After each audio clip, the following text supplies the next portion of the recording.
Programme night addition में हम आपको खुशामदीद कहते हैं। नाजरीन, आज पाकिस्तान की सबसे बड़ी ख़बर वो 10,000 पाकिस्तानी तालिबे इल्म हैं जो किर्गिस्तान में मेहमान बनकर इल्म हासिल करने के लिए गए और आज मेज़बानों से ही उन्हें अपनी जान का ख़तरा पड़ गया है। जी हाँ, किर्गिस्तान के कैपिटल सिटी बिश्केक में हज़ारों बैनुल-अक़वामी स्टूडेंट्स वहाँ तालीम हासिल कर रहे हैं, जिसमें पाकिस्तान के साथ साथ बांग्लादेशी, मिस्री और इंडियन तालिबे इल्म भी मौजूद हैं। 2 रोज़ पहले एक पुरतशद्दुद वीडियो वायरल होती है, जो वीडियो हम देखते हैं जो पिछले दिनों कल से दंगे हो रहे हैं, दंगे फसाद हो रहे हैं, वो वीडियो ही इन दंगों की बुनियाद बनती है। इस वीडियो में किर्गिस्तानी मकामी लड़के को कुछ मिस्र से आए स्टूडेंट्स मारते हुए दिखाई दे रहे हैं। बस ये वीडियो वायरल होने की देर थी कि किर्गिस्तानियों ने हर फॉरेनर को सड़क पर देखते ही मारना शुरू कर दिया। सिर्फ यही नहीं, जत्थों के जत्थे हॉस्टल्स और होटल्स में घुस घुस कर खौफनाक तशद्दुद कर रहे हैं। तशद्दुद की ये वीडियोस ने सोशल मीडिया पर एक हैयत तारी कर रखी है। इत्तलात आ रही हैं कि दर्जनों पाकिस्तानी तालिबे इल्म वहाँ ज़ख्मी पड़े हैं। बहुत से स्टूडेंट्स के पास खाने पीने का सामान ख़त्म हो चुका है, लेकिन वो बाहर जाकर ये सामान ला सकते हैं, ना अपना इलाज करवा सकते हैं। यहाँ पाकिस्तान में इन 10,000 जो तालिबे इल्म हैं, इनकी फ़ैमिलीज़ बहुत परेशान हैं। किर्गिस्तान पुलिस इन पर तशद्दुद जत्थों को रोकने में नाकाम हो चुकी है।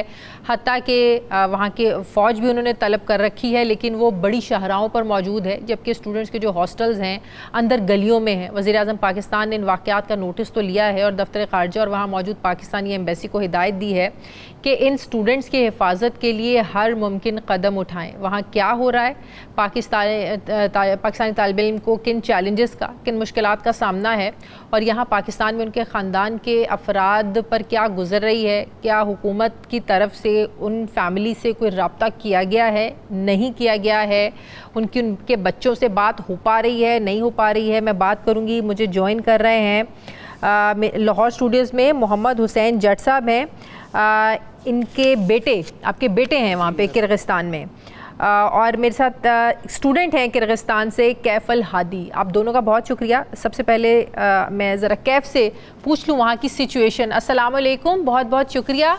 कैफ, हालात अब बताइएगा कि इस वक्त वहाँ पर क्या हालात हैं, किस सिचुएशन से आप लोग गुजर रहे हैं, कोई सूरत हाल थमी या बिल्कुल वैसे ही है?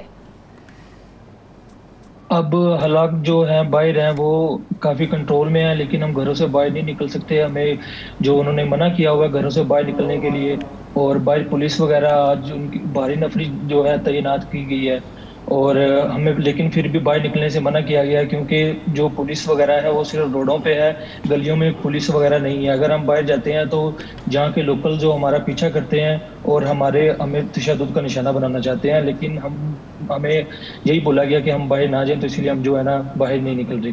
तकरीबन कल रात से मतलब कि सिर्फ पाकिस्तानी कोई भी इनके हत्थे चढ़ रहा है, किर्गिस्तान के जो लोग हैं उनके हत्थे जो भी चढ़ रहे हैं उनको मचा है, बांग्लादेशी हैं, मिस्री हैं, इंडियन हैं, पाकिस्तानी हैं, सबके साथ यही सलूक हो रहा है?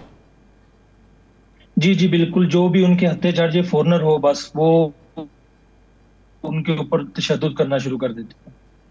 तो वहाँ की जो इंतज़ामिया है, वहाँ की जो पुलिस है, उनका क्या रोल है इसमें? कल तो पुलिस ने कुछ भी नहीं किया। पुलिस के पास खड़े होकर वो लोकल जो है वो फॉरनर को मार रहे थे, उन पर तशद्दुद कर रहे थे, लेकिन कल पुलिस ने कुछ नहीं किया। आज जो है काफी हद तक बेहतर है। कल रात को इन्हें पुलिस से कंट्रोल नहीं हुआ, उन्हें आर्मी भी बुलाना पड़ी थी और आर्मी ने आगे कुछ बेहतर किया था, और दिन टाइम तो आज कुछ नहीं हुआ। अभी के हालात काफी बेहतर हैं, कुछ ज्यादा मतलब ये नहीं आ रहा कि किसी पर तशद्दुद हुआ है या नहीं हुआ, लेकिन अभी के हालात काफी बेहतर हैं। अच्छा, अब हालात बेहतर हैं? वो तशद्दुद वाला जो सारा मामला है, वहाँ की इंतज़ामिया ने, आप बता रहे हैं कि हालात संभालिए। कहा जा रहा था कि स्टूडेंट्स के पास खाने पीने का सामान और इस तरह की बड़ी मुश्किलात हैं, बाहर निकल नहीं सकते हैं। रोड्स पे सिचुएशन नॉर्मल है अब? नहीं, नॉर्मल नहीं है, हम बाहर नहीं निकल सकते। पुलिस तैनात है, पुलिस ने जो यही बोला हुआ है कि बाहर नहीं निकलना हम इसीलिए बाहर नहीं निकल रहे। वो खाना पीना तो हमारे पास तालीमी इदारे बंद हैं कि बस जरूरत का सामान। आज तो वैसे भी जाहिर है हफ्ता है, कल इतवार है, तो कोई अनाउंसमेंट हुई है कि पीर वाले दिन से तालीमी इदारे खुले रहेंगे या बंद रहेंगे? अभी तो उन्होंने अनाउंसमेंट ये करा है कि मंडे तक इंशाल्लाह बेहतर हो जाएगा। आज भी उन्होंने अनाउंस किया था सुबह के आज यूनिवर्सिटीज क्लोज रहेंगी मंडे को। अब उन्होंने बोला कि इंशाल्लाह हालात बेहतर हो जाएंगे। अब देखिए मंडे को क्या नोटिफिकेशन हमें जारी करते हैं। तो पाकिस्तानी एम्बेसी से स्टूडेंट्स का राब्ता हुआ, पाकिस्तानी हुकूमत की तरफ से क्या पैगाम मिला है, क्या मैसेज मिला है आप लोगों को? पाकिस्तानी एम्बेसी से कल तो हम राब्ता कर रहे थे, पाकिस्तानी ने हमें किसी तरह का सपोर्ट नहीं करा। और आज जो है वो पीछे से पाकिस्तान की गवर्नमेंट ने भी इन्हें प्रेशराइज करा है और यहाँ की गवर्नमेंट ने भी जो है इन्हें प्रेशराइज करा है। तो इसी वजह से पुलिस ने और कुछ पाकिस्तान एम्बेसी ने आज थोड़ा बहुत काम करा है, लेकिन वो जो है कॉल्स अब भी हमारी पिक नहीं कर रहे, हमें कोई पॉजिटिव रिस्पॉन्स नहीं कर रहे। अगर किसी को मसला है तो वो उन्हें भी सही तरह से गाइड नहीं कर रहे। क्या ये बात दुरुस्त है कि बहुत से स्टूडेंट्स अब वहां से निकलना चाहते हैं?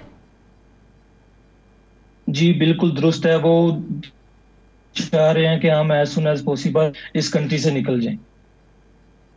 सही है। मेरे साथ स्टूडियोज में मोहम्मद हुसैन जट साहब हैं। आपका एक बेटा है वहाँ? जी मेरा बेटा है वहाँ पे।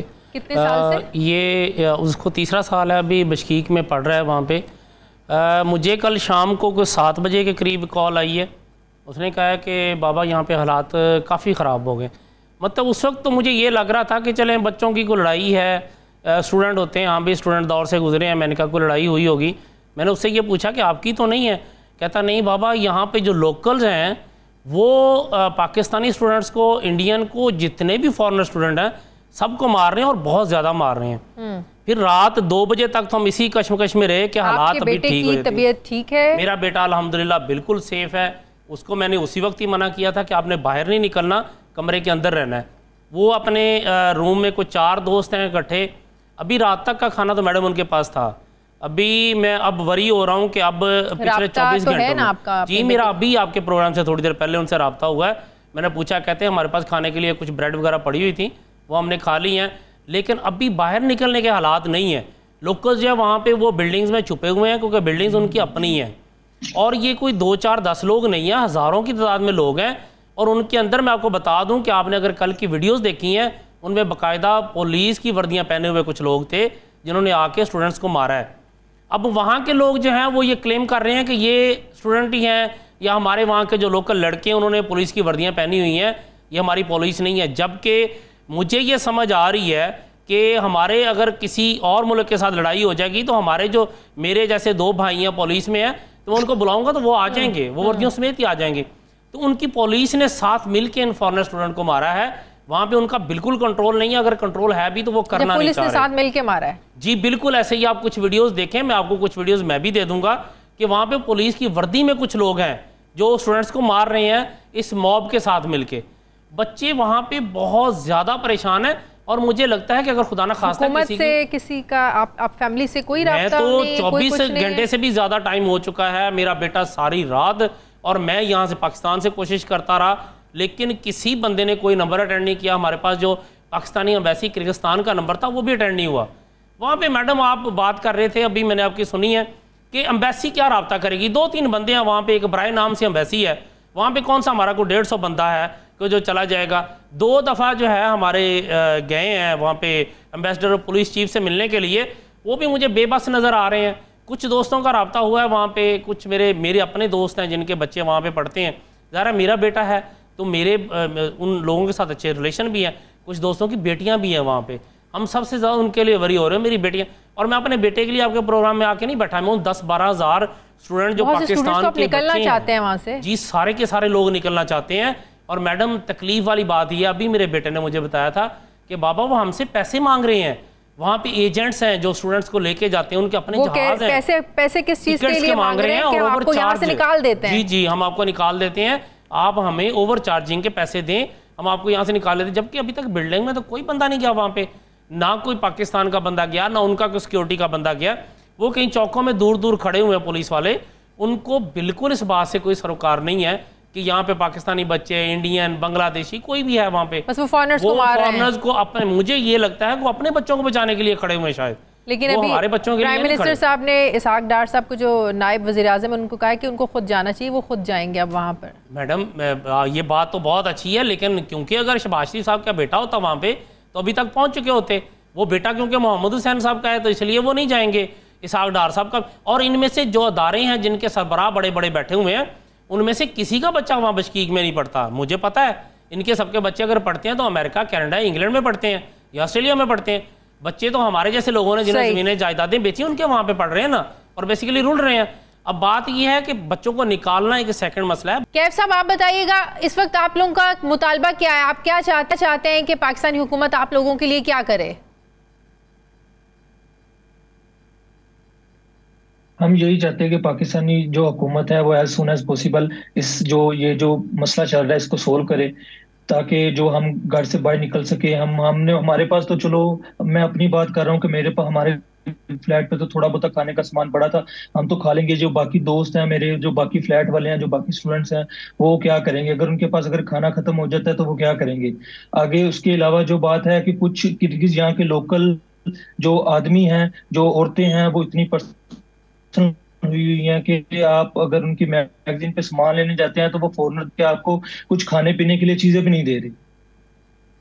सही है, तो आप भी चाहते हैं कि वापस आ जाएं, या आपको लगता है कि हालात वहां पर ठीक हो जाएंगे?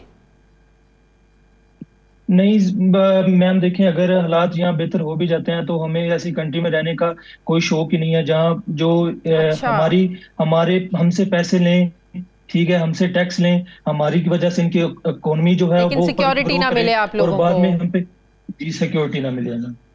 बिल्कुल सही। आपका बेटा भी वापस आना चाहता है? जी बिल्कुल, मेरा बेटा वापस आना चाहता है। वो तो अब तो लिटरली रोना शुरू हो गया कि बाबा मैं वापस आना चाह रहा हूँ। और एजेंट तो बहुत ज्यादा पैसे मांग रहे होंगे, एजेंट तो ओवर चार्जिंग कर रहे हैं। जी बिल्कुल फायदा उठा रहे हैं। आपको मैडम बताता चलो, ये एजेंट्स हैं, इनके पास अपने जहाज हैं, इन्होंने वहाँ से स्टूडेंट से पैसा ले लेके अपने जहाज खरीद लिए। तो बहुत से स्टूडेंट्स वापस भी आए हैं। जी बहुत सारे स्टूडेंट वापस भी आ रहे हैं, और अब कुछ लोग ऐसे थे जिन्होंने टिकट्स करवाई हुई थी, अब इनके फाइनल के एग्जाम भी आ रहे हैं। अच्छा, पढ़ाई छोड़े और आपका बेटा वापस आ जाए। बच्चे की जिंदगी सबसे ज्यादा अजीज है, पढ़ाई तो होती रहेगी, उसके फ्यूचर के लिए अगर हम इतना पैसा लगा रहे हैं तो वो क्यों लगा रहे हैं? क्योंकि बच्चा हमें अजीज है। हम चाह रहे हैं कि मेरा बेटा जल्दी से जल्दी वापस आ जाए। पढ़ाई का कोई नहीं, एक साथ रह भी जाएगा, और मैं तो वैसे भी वहाँ नहीं पढ़ाऊंगा, मैं तो उसकी माइग्रेशन कराऊंगा किसी और कंट्री में। मतलब ये कि आप भी ये कह रहे हैं, वो स्टूडेंट भी, हादी भी ये कह रहे हैं कि हालात ठीक हो भी जाएं तो आप लोग नहीं चाहेंगे कि आप लोगों के बच्चे वहाँ पढ़ें? स्टूडेंट्स ही नहीं चाहते। हालात ठीक होंगे ही नहीं, वहाँ पे लोकल्स को जो अभी कंट्रोल नहीं कर पाए, ये बाद में भी कंट्रोल नहीं कर पाएंगे। कहीं ना कहीं हमारे बच्चों को फिर अपनी जान का खतरा रहेगा, वो कहीं पे पकड़ेंगे, इनको मारेंगे। वो पावर में हैं, हमारे बच्चे पावर में नहीं है। आपका बेटा क्या बताता है कि वहाँ पर एकदम इतना ज़्यादा वायलेंस, इतना तशद्दुद एकदम बढ़ कैसे गया? मैडम हुआ ये कि ये 13 मई को ये इजिप्टियन कोई लड़के और लड़कियाँ खड़े हुए थे। ये किर्गी जो हैं लोकल लड़के आए हैं, ये ड्रंक थे पूरे, इन्होंने आकर उनकी लड़कियों को छेड़ना शुरू किया। तो उन्होंने फिर मिस्र के लड़कों ने उनको मारा है, लोकल लड़कों को मारा है। तो उसके बाद उन्होंने वीडियो बना ली है। वीडियो उसी दिन की उन्होंने कहीं इंटरनेट पे डाली हुई है, लेकिन ये कल जाके वायरल हुई है। कल फर्स्ट टाइम में वायरल हुआ है। शाम तक इन्होंने अपने आप को इकट्ठा किया सब लोगों ने। अब डेफिनेटली उधर का सोशल मीडिया जो है वही लोग यूज़ करते हैं, हमारे बच्चे तो यूज़ नहीं करते। हमारे बच्चों के साथ अगर कोई है तो वो पाकिस्तान से कनेक्टेड है। इनको पता ही नहीं चला कि उन्होंने कब अपने आप को इकट्ठा किया और कब इन पे आके हमला करना शुरू कर दिया। ठीक है, हम उम्मीद करते हैं कि हुकूमत पाकिस्तान जो है, जो स्टूडेंट्स वापस आना चाहते हैं उनकी मदद करे, और जो डार साहब को भी ज़रूर वहाँ पर जाना चाहिए और उनकी हुकूमत से बात करनी चाहिए, और इस बात को यकीनी बनाना चाहिए कि जो स्टूडेंट्स वहाँ पढ़ रहे हैं उनकी सिक्योरिटी को यकीनी बनाए, और जो स्टूडेंट्स वहाँ पढ़ना नहीं चाहते हैं, जो वापस आना चाहते हैं, उनकी वापसी का हुकूमत पाकिस्तान को चाहिए कि बंदोबस्त करे, और फैमिलीज़ को ये तसल्ली दें, यकीन दहानी करें कि उनके जो बच्चे हैं वो खैरियत से वापस आएंगे। हम ये उम्मीद करते हैं हुकूमत पाकिस्तान से। बहुत शुक्रिया। मोहम्मद हुसैन जट साहब मेरे साथ हैं। कैफ हादी, आपका भी बहुत शुक्रिया। नाज़िम, मुझे प्रोग्राम में वापस आते हैं एक वक्फे के बाद।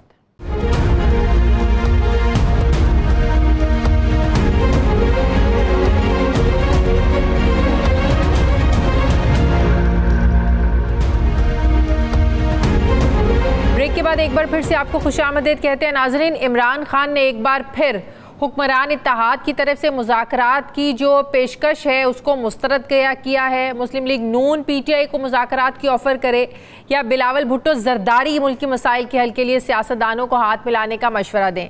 मगर इमरान खान ने अपने उसी मौक़िफ़ को दोहराते हुए वाज़े किया है कि फॉर्म 47 वालों से तो कोई बातचीत नहीं होगी। इमरान खान निगरान वज़ीर-ए-आज़म अनवारुल हक काकड़ और लीगी रहनुमा हनीफ अब्बासी की तल कलामी में जो उनके दरमियान बात हुई थी, उनके दरमियान भी जो फॉर्म 45-47 की कहानी का जिक्र हुआ था, उस हवाले से इमरान खान समझते हैं कि ये जो हुकूमत है मौजूदा, ये फॉर्म 47 की है, और ये लोग भी जानते हैं। अब बात यह है कि अडयाला जेल में जब भी सहाफ़ियों से बात करते हैं, मुज़ाकरात की जब बात करते हैं, तो उधर से जब इत्तेहादियों की तरफ से हुकूमत की तरफ से बातचीत की जब सवाल होता है तो इमरान खान इनकार करते हैं। लेकिन आज सहाफ़ियों से बात करते हुए एक बड़ा ऐलान किया है। इमरान खान ने कहा है कि वो अपनी ज़ात के लिए नहीं बल्कि इस मुल्क की खातिर आर्मी चीफ को ख़त लिखेंगे और ये कहेंगे कि फ़ौज और आवाम को आमने सामने नहीं आना चाहिए। आज़ाद कश्मीर में जो कुछ हुआ, जो कुछ हो रहा है, इस पर हमें सोचना चाहिए। उन्होंने मज़ीद कहा कि पाकिस्तान में जिस तरह डंडे से जमहूरियत चलाई जा रही है, ये तो जमहूरियत की तौहीन है। सदर, वज़ीर-ए-आज़म और तमाम वज़राए आला झूठे निज़ाम के नुमाइंदे हैं। झूठे निज़ाम के जाली नुमाइंदों से अदलिया को धमकाया जा रहा है। इमरान खान के इस ऐलान के बाद सवाल ये उठ रहा है कि आर्मी चीफ को लिखे जाने वाले ख़त में होगा क्या। पिछले 2 साल में पीटीआई के साथ जो कुछ हुआ, इस पर शिकवे शिकायतें क्या ये भी इसमें शामिल होगी, या सब कुछ भूल कर आगे बढ़ने का एक रोड मैप होगा, या सिर्फ एजेंडा जो वो कश्मीर की बात कर रहे हैं, कश्मीर में जो कुछ हुआ आज़ाद कश्मीर में, या सिर्फ उस हवाले से बातचीत होगी। ये सब तो हम जानते हैं कि आर्मी चीफ और डीजी ISPR ये तो पहले ही दो टोक अंदाज में कह चुके हैं कि 9 मई वालों से कोई डील नहीं होगी, कोई समझौता नहीं होगा। तो फिर बानी पीटीआई किस उम्मीद पर ख़त लिखने जा रहे हैं, ये बात कर रहे हैं। अस्करी क़यादत के साफ इनकार के बाद बर्फ़ पिघलने के इम्कानात पहले ही कम हो चुके हैं, तो क्या इस ख़त से कोई ब्रेक थ्रू हो सकेगा? सवाल उठ रहे हैं कि आइन की बालादस्ती के नारे और इस्टेब्लिशमेंट से मुज़ाकरात की बातें, क्या ये खुला तज़ाद नहीं है? पीटीआई के इस खत को बिलावल भुट्टो जरदारी पैर पकड़ने जैसा समझते हैं। बिलावल भुट्टो की तरह राना सनाउल्लाह भी ये समझते हैं कि इस्टेब्लिशमेंट को सियासत में घसीटना ये तो पाकिस्तान तहरीक इंसाफ की, पीटीआई की तो पुरानी आदत है। अगर इस्टेब्लिशमेंट उनसे बात करती है तो वो करें बात, हमने कब रोका उनको? उनका झगड़ा इस्टेब्लिशमेंट से ये है कि इस्टेब्लिशमेंट मुदाखलत करे सियासत में और मुल्क के निज़ाम में, और अपोजिशन को ख़त्म करें इनके साथ मिलकर। वही झगड़ा वो दोबारा आगे लेके जा रहे हैं। पाकिस्तान में सियासी इस्तेहकाम का वाहिद हल बताया जा रहा है, जिसकी पहली सीढ़ी मुज़ाकरात हैं, जिन्हें ऐसा डेडलॉक लग चुका है कि जिसका कोई ब्रेक थ्रू नज़र नहीं आ रहा। जूं वक्त गुजर रहा है, पाकिस्तान में जो स्टेबिलिटी है मुतासिर हो रही है। इंटरनेशनल इदारे भी मौशी बदहाली का इंदिया दे रहे हैं, लेकिन हमारे यहाँ जो सियासतदान हैं उनकी अना की तस्कीन नहीं हो पा रही है। पाकिस्तान के मुस्तकबिल के लिए स्टेप बैक कौन करेगा, किसे करना चाहिए, किसको माहौल बनाना है, कैसे मामलात आगे बढ़ेंगे, मैं बात करूँगी। मुझे तहरीक इंसाफ के रहनुमा सेनेटर ओन अब्बास बप्पी साहब ज्वाइन कर रहे हैं। अस्सलाम वालेकुम, बहुत बहुत शुक्रिया ओन अब्बास साहब आपका। ओन अब्बास साहब, सबसे पहले तो ये बताइएगा, ये जो ज़राए ये खबरें दे रहे हैं कि इमरान खान साहब आर्मी चीफ को ख़त लिखना चाहते हैं, जिसमें बज़ाहिर जो वो बात करते हैं कि वो आज़ाद कश्मीर के हवाले से लिखना चाहते हैं कि आज़ाद कश्मीर में पिछले दिनों जो कुछ हुआ, जो कुछ हो रहा है, इस हवाले से वो बात करना चाहते हैं कि फ़ौज और आवाम को आमने सामने नहीं आना चाहिए। सबसे पहले तो ये बताइएगा कि ये बात दुरुस्त है कि खान साहब की ये सोच है, वो ख़त लिखना चाहते हैं? जी, मैंने भी आज ही अखबार में पढ़ा और डॉन में आर्टिकल छपा था, और ये मेरे कल की गुफ्तगू खान साहब की बहुत लेटेस्ट है, इसलिए ऐसा कोई पार्टी को तो हमें कन्वे नहीं हुआ, लेकिन खान साहब ने ये जेल में कहा, जिसके बाद रात को कुछ लीडरशिप से मेरी बात हुई तो इसको वेरीफाई किया कि खान, लेकिन आप इसका थोड़ा सा अगर थोड़ा पस मंजर देखें तो बड़ा सिंपल सा है। जो कुछ पाकिस्तान में पिछले 1-1.5 माह के अंदर जब से ये गवर्नमेंट आई है, जो कुछ हुआ है, उसमें बहुत कुछ चीज़ें ऐसी थी जिसमें फेडरेशन की जो इकाइयाँ हैं वो उनकी अपनी रेपुटेशन एट स्टेक आ गई थी। कश्मीर एक इशू है, अगर आप गौर से देखें तो 2-3 इशूज अभी इस वक्त जो जुडिशरी का और एस्टैब्लिशमेंट का जो एक तनाज़ा खड़ा हो रहा है, ये ऐसी चीज़ें हैं जिससे इदारे कमज़ोर होंगे। तो खान साहब का इस मामले पे खत लिखना अल्टीमेटली ये ऐसी चीज नहीं है कोई जो कि जी कोई ईगो, यानी कि वो शख्स समझता है कि डिस्पाइट जो कुछ इमरान खान साहब के साथ या तहरीक इंसाफ की लीडरशिप के साथ हुआ है, वो उसको पस मंजर में रख के ये कहना चाह रहे हैं कि I think we have to move forward for the largest interest of the Pakistan, कि जो कुछ अब ये हो रहा है इसको कहीं ना कहीं रुकना होगा। Kashmir was just an I opening. अगर आपका वहाँ के तो मामला आप देखें ना, सेटल डाउन हो गए, बातचीत हो गई।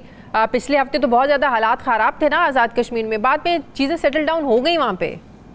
देखिए, चीज़ें एडप्ट होती रहेगी ना। अभी मैं आपको बताऊं, ये जो कल या परसों जो प्रेस कॉन्फ्रेंस हुई है, 6 प्रेस कॉन्फ्रेंस इस्लामाबाद क्लब में 6 लोगों की तरफ से, 6 मुख्तलिफ जमातों के एक शख्स की तरफ से, और फिर उस पर एक किस्म का नैरेटिव, एक जज के खिलाफ बयान, एक ही किस्म का बयानिया, और उसमें फिर एक किस्म की साइड लेना।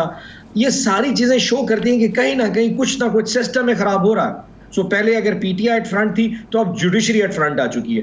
तो जब जुडिशरी या इवन की एस्टैब्लिशमेंट, ये सारी चीजें अगर इस तरह एक दूसरे को अपना नंबर गेम में आ गई, पाकिस्तान कहां खड़ा हो जाएगा? तो खान साहब को जो खत लिखना है वो इस बहुत बड़े कैनवस पे उन्हें समझाने की कोशिश की जा रही है कि somewhere this has to stop. Just एक छोटी सी एग्जांपल देता हूं कि अब ये जो किसानों वाला इशू है, अब ये बैक बर्नर पे चला गया। 40-34 लाख टन पाकिस्तान में इंपोर्ट हुई, 10 लाख टन इनके दौर में आई, तहकीक कराने का हमसे वादा किया गया। आज 10 दिन गुजर गए, 15 दिन गुजर गए, तहकीकत रिपोर्ट खत्म हो चुकी है क्योंकि इनके दौर में खुद 10 लाख टन इंपोर्ट हुई थी। अब इस वक्त बैकपा खुराक को बंद कर दिया गया है और पंजाब के किसान की नहीं हो रही, लेकिन वो चीज डिस्कस नहीं हो पा रही। सो अब कब तक ऐसे इंपॉर्टेंट इश्यूज को बैक बर्नर पे डालेंगे और एक नैरेटिव की जंग ले जाए? क्योंकि 9 मई वाली जमात बहुत सारी दहशतगर्द जमात है, क्योंकि 9 मई लेकिन इस पर आपको जवाब मिल चुका है। डीजी ISPR भी इस पर बात कर चुके हैं, आर्मी चीफ भी बात कर चुके हैं। 9 मई को आप लोग कहते हैं ना कि 9 मई को बुलाकर आगे चलें। 9 मई में जिसने जो किरदार उसका है उसके मुताबिक उसको सजा मिलनी चाहिए कैटेगोरिकली। डीजी ISPR भी बात कर चुके हैं, आर्मी चीफ भी। शाजी भी अर्ज करूं, अगर आप 9 मई के केस में हमें तो जो कुछ हमारे साथ हो रहा है वो तो हम बर्दाश्त कर रहे हैं, आप कह रहे हैं कि जी इसमें कोई हमें स्पेस मिलेगी, हम तो दीवार के साथ ऑलरेडी लगाए जा चुके हैं। चाहे 8 फरवरी का इलेक्शन हमने अपनी इस आवाम की ताकत पे जिस तरह भी लड़ा है वो हमने अपनी ताकत के बलबूते पे लड़ा। सो द पॉइंट रिमेंस, हमारे पास तो कोई भी सिचुएशन नहीं। अगर इस वक्त कोई रूम निकालने की जरूरत है, कोई स्पेस निकाल, वो पाकिस्तान की आवाम के लिए। सो खान साहब का इसका इनिशिएटिव इस टाइम पे लेना, despite of all the odds के बुश आपा के साथ क्या हो रहा है, खान साहब की अपनी सेहत के हवाले से हमारी रिजर्वेशंस हैं, पीटीआई की लीडरशिप अभी तक सारी जेलों पड़ी है। डिस्पाइट ऑल दीज ऑड्स हम फिर भी समझते हैं कि कहीं ना कहीं किसी को कदम बढ़ाना पड़ेगा। एंड आई एम ग्लैड कि पीटीआई वो जमात है और खान साहब इन इटसेल्फ तो ये इस खत को अपनी तरफ से एक कदम आगे बढ़ाना, हम ये भी कह सकते हैं इनिशिएटिव खान साहब लें, क्योंकि उधर से तो कैटेगोरिकली एक इनकार ही था कि उधर से कोई बात नहीं हो सकती। अगर बात करनी है तो सियासी जमातों से बात करें, सियासी जमातों से बात आप नहीं करना चाहते हैं, तो इसे ये समझा जाए कि खान साहब खुद ही इनिशिएटिव लेना चाहते हैं उधर से इनकार के बावजूद खत लिखकर। देखिए, इसमें 2 चीजें। पहली बात है कि हमारी तरफ से कदम बढ़ाना obviously is a positive signal. अब वहां से रिस्पॉन्ड क्या आता है ये ऑब्वियसली उनका अपना पॉइंट ऑफ व्यू है। क्या वो उसको एक्सेप्ट करते हैं, डिनाई करते हैं? अगर वो समझते हैं कि पाकिस्तानी कौम या पाकिस्तानी इकॉनमी इतनी स्ट्रगल नहीं कर रही और हर चीज ठीक है और खान के बगैर या इस जमात के बगैर मुल्क सही सिमत में जा रहा है, चलने दें। दूसरा एंगल ये कि आपने कहा जी एस्टैब्लिशमेंट इनकार, हम एस्टैब्लिशमेंट से फॉर एग्जांपल आपके मुताबिक बात कर रहे हैं और पॉलिटिकल पार्टीज का एक बहुत बड़ा इशू है, इसको कहते हैं प्रिजनर्स डायलेमा। पॉलिटिकल पार्टीज जितनी भी इस वक्त हैं, चाहे नून लीग है, पीपल्स पार्टी है, बाप है, जितनी भी पार्टीज हैं, उन सबको अंदाजा है कि बड़ी अनकंफर्टेबल सिचुएशन में है और उनको किसकी इस वक्त बैकिंग हासिल है और वो सारे निकलना भी चाहते हैं क्योंकि अवाम की इट्सल्फ एक हीट उनको फील हो रही है। डर उनको यह है कि कहीं वो हमसे बात करने के लिए आए बगैर उनकी इजाजत के और पीछे से वो बैकिंग हट जाए तो धड़म से गिर ना जाए। और उनको ये भी डर है कि वो लोग बात तो करना चाहते हैं आप लोगों से, नून लीग भी करना चाहती है, बिलावल भुट्टो भी बारहा ये बात कर चुके हैं कि आए आकर मिलकर बात करें। आज 18 मई वाली नून लीग या आज से पहले वाली नून लीग? क्योंकि आज जिस नून लीग ने जन्म लाहौर में लिया मियां नवाज शरीफ साहब की क़यादत में, वो तो 1990 के चूहे जो है ना वो खुद उखड़ना चाह रहे हैं। मतलब आप देखें उनका माइंडसेट चेक करें। डिस्पाइट के आप पाकिस्तान की क्राइसिस की बात करें, डिस्पाइट पाकिस्तान की आवाम की मुश्किलात की बात करें, you are going to drag के 1990 भाई 1990 में पीटीआई तो मौजूद नहीं थी, हम तो 1996 में आए थे। खान साहब पहली दफा हम 2002 में, मैंने बने 2013 में हमारी गवर्नमेंट बनी है। सो हमें अब मुरद इल्जाम, अगर वो 1990 के मुरद इल्जाम किसी को ठहराना चाहते हैं, बी आर गेस्ट, फिर अल्टीमेटली इनको खुद भी फेस करना पड़ेगा क्योंकि जो लोग या जो चीजें इसमें इन्वॉल्व होती हैं फिर सारी चीजें खराब होंगी। इस माइंडसेट के साथ अगर हम जंग लड़ रहे हैं तो क्या आप समझते हैं कि हम नवाज शरीफ या किसी के साथ जो ये समझ रहे कि जो 2014 में जो हुआ था वो क्या हुआ? वो भाई आपको 1990 में 1-2 दफा आपने और पीपल्स पार्टी ने 1-2 दफा गिराया था, हमारा तो उससे कोई लेना नहीं देना। अगर उस वक्त की एस्टैब्लिशमेंट कभी आपके साथ और कभी उनके साथ ही, हमारा उससे क्या लेना देना? ठीक है बप्पी साहब, ये जो इमरान खान साहब खत लिखने की बात करें, अपना पैगाम वाया खत किसके जरिए पहुंचाएंगे? या जो एक ग्रुप बना था वेलविशर ग्रुप जिसमें मुशाहिद हुसैन सैयद साहब भी, उनका भी नाम था, लोधी साहब, मोहम्मद अली दुरानी साहब, वाया उस ग्रुप बात होगी? कैसे बात होगी? कोई कमेटी बनाएंगे? अपनी पार्टी के लोग होंगे? कैसे आर्मी चीफ तक आप लोगों का खत पहुंचेगा? I am not really sure कि उसके TORs क्या होंगे, SOP क्या होगा, लेटर में क्या होगा, कैसे ट्रांसमिट होगा, but one thing is for sure, वो पब्लिक के लिए होगा, ऑब्वियसली पब्लिक आय के लिए होगा, हर बंदे को पता होगा। लिखने का तरीका खान साहब को पता है, भिजवाने का तरह ही knows it, so there so many ways to send a letter. Obviously इसमें ये कोई ऐसा चीज नहीं जो छुपा के ली जाएगी, इट्स अ लॉजिकल लेटर। खुला खत बाहर के किसी पेपर में हमें नजर आएगा, हम बाहर के किसी पेपर में पढ़ेंगे कि ये लिखा है खान साहब ने खत। अगर आप 92 वाले छाप दें या अगर आप अपने फॉर्म में उसको बोल दें, आपको दे देंगे, लेकिन क्योंकि आपके ऊपर तो नाम लेने पे पाबंदी लग जाएगी, इसलिए शायद किसी ना किसी अखबार में मिल जाएगा। नाम लेते हैं इमरान खान, बानी PTI। मैंने आपका जो तारुफ सुन्नी इत्तेहाद काउंसिल से थोड़ी करवाया है। तहरीक इंसाफ का जो मेहमान आता है, मैं कहती हूँ कि मुझे ये लगता है कि इनका ताल्लुक तहरीक इंसाफ से, तो तहरीक इंसाफ के रहनुमा मैं कहती हूँ। मैंने मेटाफोरिकली कहा कि अगर किसी चैनल के पास इतनी इखलाक की जरूरत होती है कि वो चीज को प्रेजेंट कर सकता है, लेकिन क्योंकि इस वक्त मीडिया के ऊपर एक बंदिश है कि जी खान साहब के हवाले से कोई मीडिया रिपोर्टिंग नहीं करनी, कोई चीजें दिखानी, इसलिए अल्टीमेटली हमें फिर वो सोर्स ढूंढना पड़ता है जहां से चीजें पब्लिकेशन में जा सके और लोगों तक उसका मैसेज। लेकिन हैरानगी की बात है ना, उस सोर्स से पाकिस्तानी मीडिया, यही मीडिया उठाता है। अब अगर गार्डियन में छप जाएगा, वही हम लोगों ने उठाना है और वही डिस्कस करना है हम लोगों ने। कान इधर से पकड़े उधर से पकड़े, एक ही बात है। आप अगर फॉर एग्जांपल आपको लेटर दे दिया जाए तो आप उसको प्रेजेंट नहीं कर सकते, क्योंकि आज से 10 दिन पहले आप लोगों पे बंदी लगाएगी, आप खान साहब की मीडिया रिपोर्टिंग नहीं कर सकते। सो फिर अल्टीमेटली देखें, अब इंफॉर्मेशन ने तो अपना रास्ता ढूंढना है, वो तो पानी है, वो कहीं ना कहीं से तो घूम के आ ही जाएगा। But at the end of the day Pakistani अवाम को और मीडिया को ऑटोमेटिक कहीं से पता चल जाएगा। Having said that, point is not कि वो कैसे ट्रांसमिट होगा, पॉइंट इज कि वो क्या होगा, उसमें क्या इंफॉर्मेशन होगी, whether it be a positive signal, क्या होंगे, हम कुछ स्टेप बैक कर रहे हैं, हम फॉरवर्ड आ रहे हैं। मतलब at the end of the, अगर हम इस नहज तक जा रहे हैं जिसको सबसे ज्यादा ब्लंट इस वक्त ये हीट फील हो रही है, तो जो इस वक्त इक्तदार के मजे ले रहे हैं, क्या उनको पाकिस्तान की तकलीफ नजर नहीं आ रही? कल अली अमीन गंडापुर की स्पीच जो थी, I mean very frankly forget it for a while कि वो PTI का KPK का CM है। At the end of the day वो एक सूबे को रिप्रेजेंट करता है जिसमें तनख्वाह देने के लोगों के पास एम्प्लॉइज के लिए पैसे कोई नहीं बचे। At the end of the day इस वक्त वो वाहिद सूबा है जो पंजाब से गंदम मंगवा के वहां पे 3900 में गंदम परचेज कर रहा है 3 लाख टन। ये सारी चीजें सबको देखनी पड़ेंगी। अगर ये फेडरेशन की इकाइयां अगर डिस्टर्ब होना शुरू हो गई, बहुत शुक्रिया, डिस्टर्ब हो रहा है, GB में इशू है, शुक्रिया पाकिस्तान तहरीक इंसाफ के रहनुमा सेनेटर रौन अब्बास बप्पी साहब मेरे साथ थे। शुक्रिया आपका। मुझे ब्रेक लेनी, वापस आते हैं वक्फे के बाद।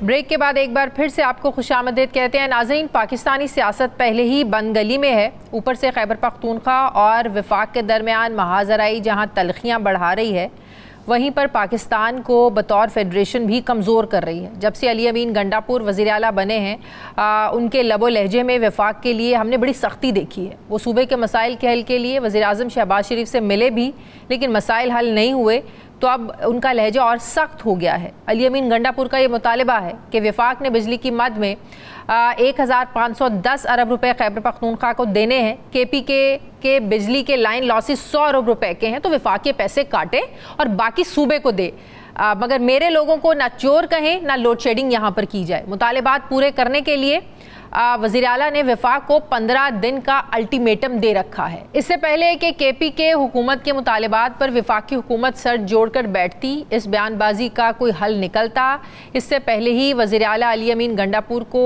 अदालत से हमने देखा, वहाँ से भी बुलावा आ गया है। इस्लामाबाद की डिस्ट्रिक्ट एंड सेशन कोर्ट ने 2016 में दर्ज होने वाला असलहा और शराब बरामदगी केस, इसमें 20 मई को ज़ाती हैसियत में बुला लिया है। इसे इत्तफाक कहें या अली अमीन गंडापुर साहब पर प्रेशर कहें, लेकिन हुकूमती वज़रा के बयानात से यही तासुर मिल रहा है कि वफाक भी अली अमीन गंडापुर को टफ टाइम देने के मिशन पर है। वज़ीर आज़म के सियासी मुशीर राना सनाउल्लाह जहां ये समझते हैं कि अली अमीन गंडापुर सिर्फ हवाई फायरिंग करते हैं, उन्होंने करना कुछ नहीं है। KP हुकूमत वही करेगी जो वफाक चाहेगा। वहीं पर वफाकी वज़ीर इत्तलात अताउल्लाह तारड़ ने यह वार्निंग दी है कि अगर कोई कानून हाथ में लेगा तो एक्शन होगा। अताउल्लाह तारड़ चार्टर ने इल्ज़ाम लगाया है कि खैबर पख्तूनख्वा हुकूमत गंदम, बिजली और फंड्स को लेकर मुसलसल झूठ बोल रही है ताकि जो सियासी आगे इसको और भड़काया जाए। वफाक के साथ वफाक के नुमाइंदे गवर्नर खैबर पख्तूनख्वा फैसल करीम कुंडी भी सूबाई हुकूमत के निशाने पर हैं। पिछले चंद दिन से गवर्नर और वज़ीर आला के एक दूसरे के खिलाफ बयानात खबरों में हैं। कई गवर्नर राज ना लगने की तसल्लियाँ हैं, एक दूसरे को धमकियाँ दी जा रही हैं, अवामी मसाइल ऐसे में इग्नोर हो रहे हैं। मैं बात करूंगी तैमूर सलीम झगड़ा साहब मुझे ज्वाइन करें। अस्सलाम वालेकुम, बहुत बहुत शुक्रिया तैमूर सलीम साहब आपका।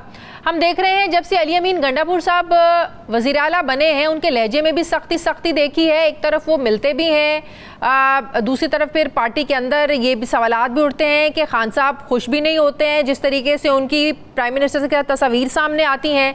दूसरी तरफ हम देखते हैं उनका लबो लहजा भी बहुत ज़्यादा सख्त होता है। ये इतनी सख्ती पे क्यों उतरे हुए हैं KPK के चीफ मिनिस्टर? मेरे ख्याल में इसलिए कि सिर्फ अभी नहीं, लेकिन जब से PDM 1 की हुकूमत आई है, जितनी भी बातें वफाकी हुकूमत ने की है, एक भी कोई चीज़ जो है वो वफाकी हुकूमत ने खैबर पख्तूनख्वा को नहीं दी। अली खान को शायद अभी पता चल गया, लेकिन ये उसी वक्त 2022 में मैंने देखा था जब बार बार शहबाज शरीफ से, मिफ्ता इस्माइल से, इसाक डार से मुलाकात पे मुलाकात, बल्कि खैबर पख्तूनख्वा को तो छोड़ें। मुझे याद है कि दिसंबर 22 में खैबर पख्तूनख्वा के चीफ मिनिस्टर ने, खालिद खुर्शीद साहब ने जो GB के चीफ मिनिस्टर थे, और AJK के प्राइम मिनिस्टर या फाइनेंस मिनिस्टर, अब मुझे याद नहीं, मिल के प्रेस कॉन्फ्रेंस की थी, क्योंकि फाटा, बलोचिस्तान, AJK और GB के फंड्स वफाक रोक रहा था क्योंकि उनको IMF को बेहतर नंबर दिखाने थे और अपने लॉसेस छुपाने के लिए कर रहा था। आज़ाद कश्मीर में तो आपने उसका नतीजा देख लिया। अब मेरे ख्याल में हमें ज़्यादा बात करनी चाहिए कि वफाक की जिम्मेदारी क्या है। हम सिर्फ ये नहीं कह सकते। तो आपकी बातों से लग रहा है कि आज़ाद कश्मीर में जो कुछ लोगों ने हुआ, जिस तरीके से उनके मुतालिबात माने गए, क्या आप लोग भी वैसा करना चाहते हैं? KPK के अवाम भी वैसा करना चाहते हैं? देखिए, आपने बीच में रोक दिया ना जी। देखिए, KPK के अवाम को PTI नहीं लीड करेगी, लेकिन एक बॉइलिंग पॉइंट कहीं ना कहीं हर जगह ऐसे आएगा जब आप प्रॉब्लम्स को आंखें बंद करते। मैं किसी को नहीं लीड कर रहा, ना मेरे ख्याल में अली खान ने किसी को लीड कर, ना आप तो उनको क्रेडिट दे दे कि वो बार बार वफाकी हुकूमत के पास गए हैं, शहबाज शरीफ के पास गए हैं, मोहसिन नकवी को वेलकम किया है। एक दिन की डेडलाइन देने के बाद भी उन्होंने पेस्को पे एक्शन लिया नहीं। लेकिन अब मुझे ये बता दें कि वफाकी हुकूमत ने कौन सी चीज़ मांगी है। ये तो मैं 2022 में कह रहा था कि NHP के ड्यूज हैं। अच्छा, ये 1500 अरब तो छोड़ें, 90 अरब तो हमारे जो एक तयशुदा फार्मूला है NHP का, जो नवाज शरीफ की गवर्नमेंट ने 2016 पे इंट्रोड्यूस किया था, जिसके तहत खैबर पख्तूनख्वा को 30-35 अरब रुपए साल के मिल रहे थे, उस पे 3 साल में PTI की गवर्नमेंट में 110 अरब रुपए आए, पिछले 2 साल में 9 अरब रुपए आए हैं। तो ये 70-75 अरब रुपए का लॉस तो ये है। 90 तो जवाब क्या मिलता है? फंड्स की कमी है, मईशत हमारी जाहिर है अच्छी हालत में नहीं है, जवाब क्या मिलता है? देखिए, जब मेरा टाइम था 1-2 बार जवाब मिल गया, अच्छा जी हम इस पे काम करते हैं। अच्छा, तो being members of the federation हमने कहा ठीक है काम करते हैं, कभी उसका जवाब नहीं आता। अब ये जो हम देख रहे हैं कि गवर्नर KPK फैसल करीम कुंडी के साथ भी, उनके साथ क्या मसाइल हैं? वो कुंडी साहब इनको धमकियां लगा रहे हैं, अली अमीन गंडापुर साहब उनको धमकियां लगा रहे हैं। अब गवर्नर का जो एक ओहदा, एक आईनी, एक अलामती ओहदा है, तो उनके साथ क्या मसाइल हैं गंडापुर साहब के?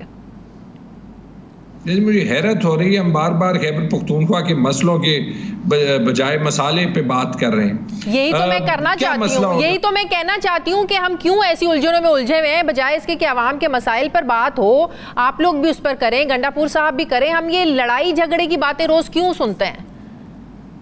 अगर आप if you shine the spotlight on the issues, तो फिर हमें बात करनी चाहिए थी फाटा के बजट पे, हमें बात करनी चाहिए थी ये NHP पे, तो फिर वफाक पे भी कुछ प्रेशर पड़ता ना।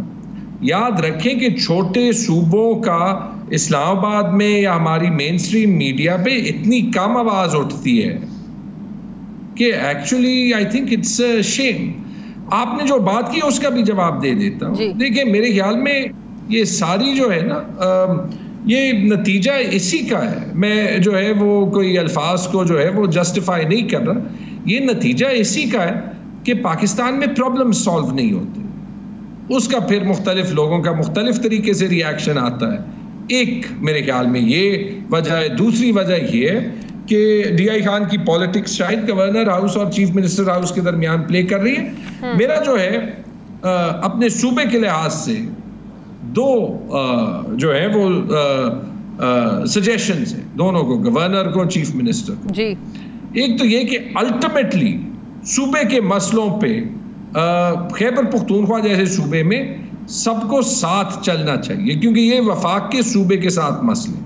दूसरी बात ये, गवर्नर साहब को, आप वफाक के रिप्रेजेंटेटिव हैं, आप ही कुछ ले आए तो हम गलत साबित हो जाएंगे और ये फिर जो है वो बात गलत लगेगी। ये 1500 अरब की जो बात हो रही है, 100 अरब ले आए, चले 50 अरब ले आए। आपको ज़रूरत तो नहीं होनी चाहिए ना कि उससे पहले अली खान लंच पे आए या आप लोग लंच करें या नहीं, क्योंकि सूबे की हुकूमत का काम सूबे में गवर्नेंस करना है, वो अली खान की गवर्नमेंट का काम है।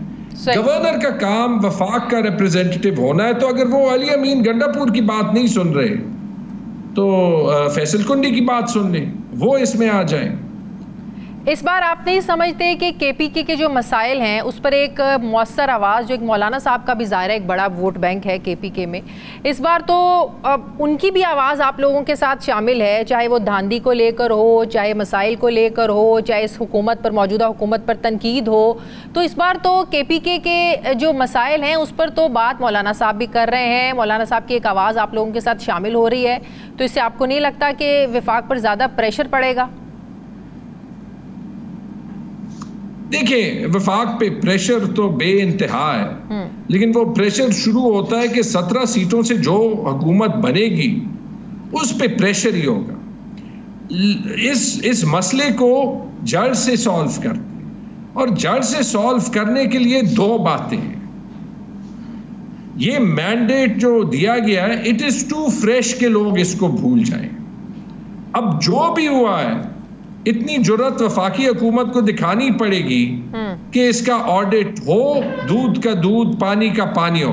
आप 2018 में जाना चाहते हैं, 13 में जाना चाहते हैं, आज तो नवाज शरीफ 1993 तक चले गए। अगर उनको इतना सच बोलने का शौक है तो वो ऐसे करें कि 1981 से अपनी जनरल जिलानी के साथ कहानी से शुरू हो जाए, और जितनी बार उन्होंने एस्टेब्लिशमेंट से या एस्टेब्लिशमेंट से फेवर लिया है, जितने उनके करप्शन के स्कैंडल्स हैं मोटरवे से शुरू होते हुए, और वो सारे शुरू हो जाए, वो एंड टू एंड सच बोल ले, फिर वो बाकियों से कहें तो एक एग्जांपल बन जाएगी सबसे। मेरे ख्याल में पाकिस्तान, ये बताएं, अगर विफाक के साथ यही चपकलिश चलती रहती है और आप लोगों के जो मुतालिबात हैं विफाक नहीं मानता, आप लोगों का जो हिस्सा है, जो आप लोगों का हक है, सूबे का हक है, पैसे हैं, या आप लोग आपके सूबे को नहीं मिलते हैं, तो फ़र्क तो पड़ेगा। जाहिर है अवाम ने आपको वोट दिया है, तो आप कैसे लोगों के मसाइल हल करेंगे, कैसे मामलात को लेकर आगे चलेंगे, कैसे लोगों को आप लोग रिलीफ देंगे, फिर क्या करेंगे आप लोग?